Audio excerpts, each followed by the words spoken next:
Fifanampiana amin'ny samy mpiarabelona no anehony TGV sy Mapara eto Mahajanga. Ny fiara miatrika ny fahasahiranana mianjady amin'ny vahoaka eo anatrehany loza voajanahary misy amin'izao fotoana izao.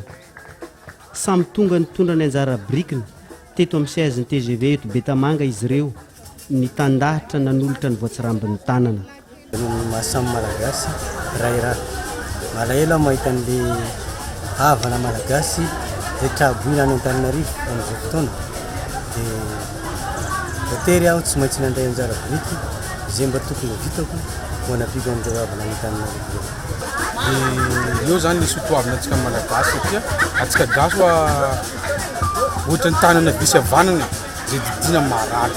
Karaha toy eto zany député madame Nina zany manentana amba fanampiana rehetratsabona Antananarivo dia mandray anjara zany zay zanaka Mapara eto Majinga.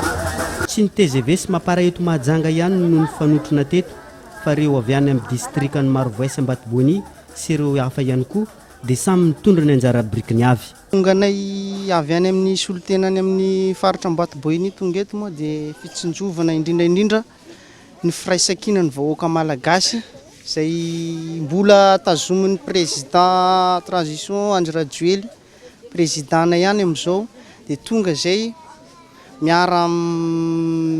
miaraka zany amin'ilay vahoaka mba hoe aneo ilay firaisankina, dia tonga eto izay solotena avy any amin'ny faritra. Izao ny fampihavanana tokony hiaingana ho Ramatoa Antanirina Lalao, solombavambahoakan'i Madagasikara voafidy eto Mahajanga, nitarika ny hetsika teto ary natao lamba fitafy noho ny mena mba tsy hanampitrotroka ny fahasahiranany iaraha miatrika izao fa ny fitiavana ny lehibe indrindra. Madagasikara tsisy vahoaka ny ady. Ohatra raisiko akaiky ohatra ny tao Afrika Atsimo zao natao nisy ny fampihavanana tao Afrika Atsimo dia nisy ny fanavakavambolon-koditra, dia rehefa tonga avy eo nisy ny fampihavanana ny maitso sy ny fotsy.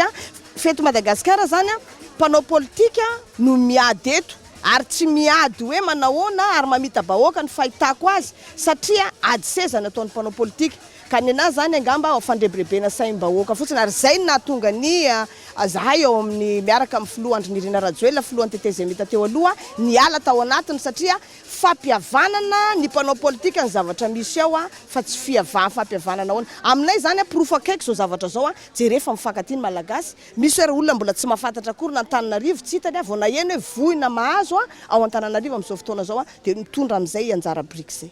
Aminay zany ny fifankatiavan'ny malagasy zay no atao hoe fampihavanam-pirenena. Ity no hetsika vonin-kava mahatratra voalohany teto Mahajanga, taorian'ny fahadibon'ny toerana iva iainan'ny mponina Antananarivo.